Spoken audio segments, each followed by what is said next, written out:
The Walking Dead Season 7, Episode 9, Rock in the Road. I thought this was a pretty interesting episode coming back from, a mid-season finale. We've been waiting just about a month and a half, almost 2 full months, I believe. And going into this one, it was interesting to see where they were headed because we knew that coming back into it, it was basically like we've had pretty much everything's been happening over here and then the kingdom. So they finally put all that stuff together. They were like the last piece of the puzzle that's been separated for the entire season so far. And I was really glad to see them finally bring things together. Of course, Morgan is there and he shows up. He's like, he's just off somewhere off screen, and then it's like, holy crap, there's Morgan. So of course he ends up reuniting with the team. He kept his promise to Carol where he's like, yeah, she was here, they helped her out, and then she left. He didn't say like, oh, she's just down the road at that house or anything. It's just like, yeah, she's gone. And that was pretty much it. So he kept his promise to her, which I actually thought was pretty cool. And then we have, the team going into talk with King Ezekiel like, hey, we need your help with the Saviors. This is what we want to do. We want to bring Alexandria, the Hilltop, the kingdom together so that we can fight this battle. We need to fight the Saviors so that they can't take stuff from us. We need to destroy them pretty much. And it was an interesting episode. Like, that was the big chunk of the episode, was them dealing with that and kind of the politics around it. Like, we need help, we need an army and stuff like that, which they certainly got their answer at the end. As far as Rick is concerned, with that crazy smile he had, he's just like, I've never seen a dude, outside of like, I don't know, the Joker, you don't see somebody smile when they got guns and knives pointed at him, and he's just like, sweet, this is our army. That was what he was thinking at the end there.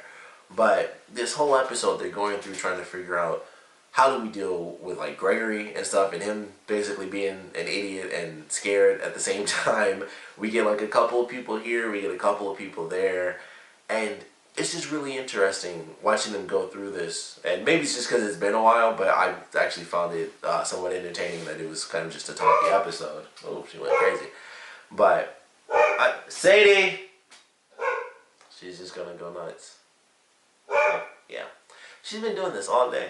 And every time, like, if I open the door, I bet she'll stop because I had to spank her because she was like losing her mind and not stopping. So let's see what happens. Yep. Yeah, she got real scared. She got scared. She knew she was about to get open. But getting back into the episode, I liked that it was actually a talking one. I didn't mind that it wasn't like super intense or anything like that. Although they did have one very intense moment. Well, it wasn't intense. It was just a very cool moment, and that's when they have the they find like the dynamite and stuff and the RPG. That was a really cool sequence. That was like the most tense moment, and then it just became like an insanely cool moment as well. Because of course it starts off where it's like, okay, they're driving down. They have the ability to now listen to the Saviors over the radio, and it's like, all right, we hear Negan talking about Fat Joey and stuff like that, and how it's a tragedy that Skinny Joey is now just Joey, so it's just Negan being Negan. And so they go through and it's like, all right, we need to, we'll get these cars out of the way, then we'll move it back so that way they don't know that we're here. And then things get a little intense. It's like, all right, not only do we need to get back to Alexandria because they found out that Daryl is actually gone, so their search party is going out to Alexandria. As they're doing that, they're like, all right, let's kind of hurry through this and get, all these explosives and stuff. Here comes the herd just strolling on around, the highway. It's like, all right, let's pick it up a little bit. So then they have to start breaking off into bits and pieces. So we have Jesus and Sasha. They end up going back to the hilltop to talk with Maggie and say like, hey, we're not giving up. We're still going to fight. And then you have Michonne and Rick. They stay with the explosives, and the rest of the team, they have to like move the cars back into place because, as he puts it, they're probably going to need the herd. So he has it where they stay trapped on the highway. So they're going through, and it's like, all right, well, they get surrounded, so they have to, huddle up in the truck. Michonne and Rick hotwire the cars, which I thought was very interesting that they would even be able to do that, because why would those cars have gas in them if they were using them to block stuff off? Just thought that didn't make sense, but that's me personally. But it led to a great sequence where they decide to drive through, because I didn't realize this when they were showing the clips. I thought those cars were like right next to each other just on the same side. I thought they were just like a little bit. I thought they had like two different things set up. I never realized which I don't know. Maybe it was the way it was edited, or maybe I just wasn't paying enough attention. But I swear I did not realize that there's one car on the other side and one car on the other. I thought that they were just a bunch of different cars were tied together by this rope, and they got the explosive off of basically the whole thing. So it was like, all right, we'll take these two cars and just drive them down. And then when they showed, I was like, oh, they're on like opposite sides. I did not realize that at all, because I thought the way they did it, they had already gone through all the explosives, and I thought they like, got rid of all that. So I was like, oh, these cars are like, on two opposite sides. So it made for a really epic sequence, because I was like, I hope this works like I think it will. And of course it did. It was a crazy strong wire. They just drive at the same speed. They just slam on it, and they're either chopping them in half or decapitating them. And it was a really cool shot. And they just fly through, and it's just zombie bodies just flipping and flying, and heads, getting chopped off. I love the way they did the angle that was supposed to be from the actual wire perspective, where you're just flying into a bunch of blood, basically. Excuse me. And I thought it was a cool sequence. Fortunately, of course, everybody gets out safe, even though both Michonne and Rick should have totally been scratched up a million times. They, of course, were just shoving and pushing, and they both made it into the car, and everything was fine. But definitely a really good sequence. Just very tense. That was definitely the tense part of this episode. And then going into the end of the episode, of course, they have the Saviors actually show up, and they're looking for Daryl, and they're breaking everything just because they're dicks. And so they go into the pantry where all the food is going to be, or just the garage in general, I guess is a better term. And there's no food there. And so we saw that in the beginning of this episode with Gabriel, and I don't know what his deal was or what happened. I figured there was something to it. That was honestly my first guess. I was like, well, in the beginning of the episode, I couldn't really tell. But as it went on, I was like, it makes a lot of sense that he'd do that, because as much as it would suck to not have enough food to give the Saviors aren't going to kill everybody off just to have a bit more food, because that would be pointless. Like, and Negan even makes that example quite a few times. Like, there's no reason to kill everybody off if, a few supplies is better than no supplies, that sort of deal. So when it came to that point, I was like, maybe that's what it was. He was just hiding it, because in the beginning, he's just taking all the food. I didn't realize he took all the food. I thought he just took a bunch off a couple of shelves, and then when they went in there and everything was gone, I was like, oh, he literally took everything. I was like, I know he packed a box. I didn't realize he packed like every possible item of food that they had. I thought it was like, yeah, he took off like 2 or 3 full shelves, not 6 rows worth of shelving and stuff, 2 rows each, 2 shelves apiece. So I was like, okay, that was a bit more food than I was thinking during that opening sequence where he's just like, shoving everything in. And this is a really funny thing that I noticed, and this is probably just for me doing videos and stuff, but I thought it was really funny when he was getting the food. The way they made him do it was he was basically standing at a weird angle, so he was kind of in front of it, but he was putting his arm like all the way around, so the bar was like right here, and it was making it harder. And I was like, there's no reason for him to do that. He could have just done it from the front and just pulled everything in. But I was like, but it's a good shot. I get why they did that. And I thought that was so funny that I thought that, because I was like, that makes no sense why he would get the food that way. And I was like, oh, but it makes sense for this shot. That makes a lot of sense, actually. So I just thought that was funny in the opening, because I thought it made no sense physically why anyone would be gathering food around the bend of it when you could just, instead of like doing like this, just boom and just swipe everything into the box. And I was like, yeah, makes sense for the shot though, even though I don't know, maybe it's just a set, so maybe that's why they couldn't do it from the other angle. I didn't think of that. I just assumed it was an actual garage, but it's a TV show. It was probably a set in some regard. They made that whole prison was a set, even though they actually film in Atlanta.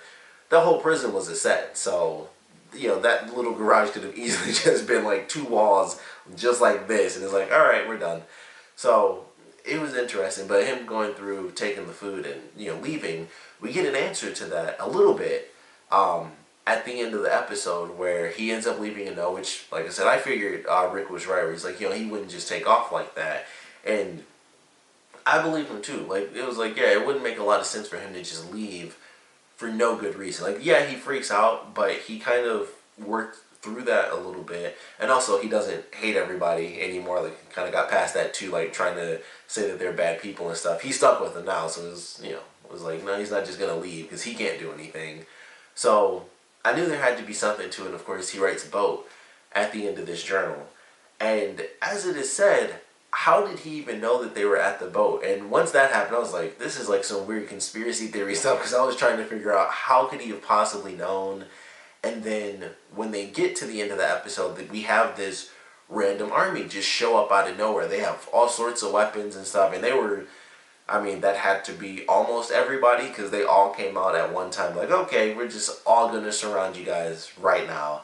So I don't know, maybe somehow those people got to Gabriel and was like, hey, whoever was spying on them during the mid-season finale, we never officially found out who that was, but I would assume it's one of those people in there, because a couple of people were wearing like the exact same outfit, so it's like they kind of just do it just to throw us off, like, oh, it may have been this person, may have been that person. I'm sure we'll see the person, whoever speaks in the next episode is probably gonna end up being that person.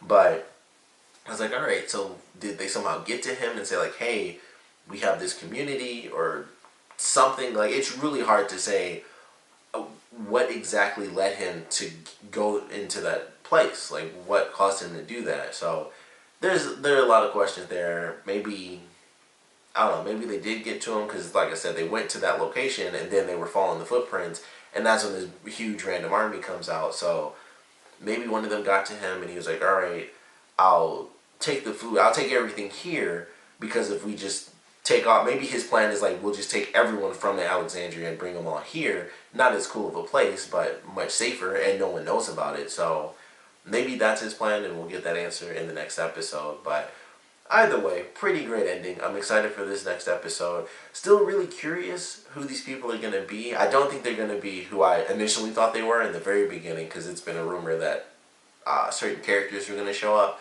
I don't think that's who these characters are at all. Simply because of just the way that they did it. There's a very specific thing that gave it away, and I won't say what, because eventually when those characters do show up, I'm excited to see how they do it, but I won't get into all that because it's spoilers. But it's something super obvious, and these characters didn't have it, so I'm like, yeah, this is probably not them.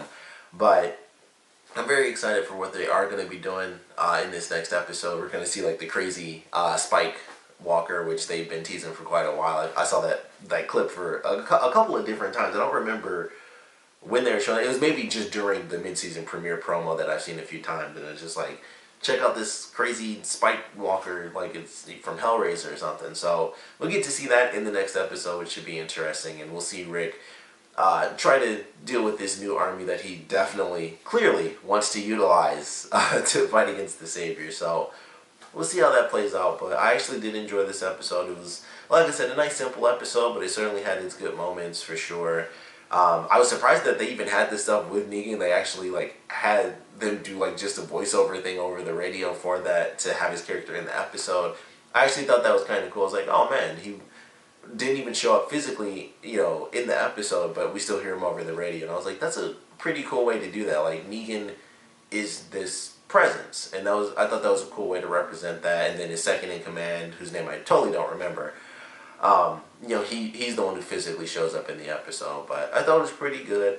I'm definitely excited to see what they do with this new crazy army. Can't wait to get the answer from Gabriel, like how he knew they were at the boat and all this other stuff. Did he know about this little army? Did he follow them to the boat one day or something like that? Which wouldn't make a lot of sense, because during that episode they mentioned it was like, it's now or never, because it took them like a whole day just to get there, or half a day or something like that. So there's a lot to it there. It's like, there are a lot of questions. Like, how did he know that they were there? So who knows? But definitely excited for some of the questions that they leave us with in this episode. But definitely want to know what you guys thought about this one. So please comment below. Let me know your favorite parts, your least favorite parts. And I want to know what you guys think is going to happen with this army. Like, how fast is Rick going to turn them? Because I think we all know, like, he smiles at the end. Sure, they come up guns blazing, or guns pointed at least. Obviously, they're going to be the army. So we know Rick is going to convince them somehow. But I would love to know how you guys think that's going to play out. What is he going to have to do to convince them? Is he going to have to kind of fight someone on his own? Are they going to do like, you survive, so sure, we follow you? Something crazy like that. We'd love to know your predictions and, of course, what you guys thought about this episode in general. So please comment below, let me know, and thanks for watching.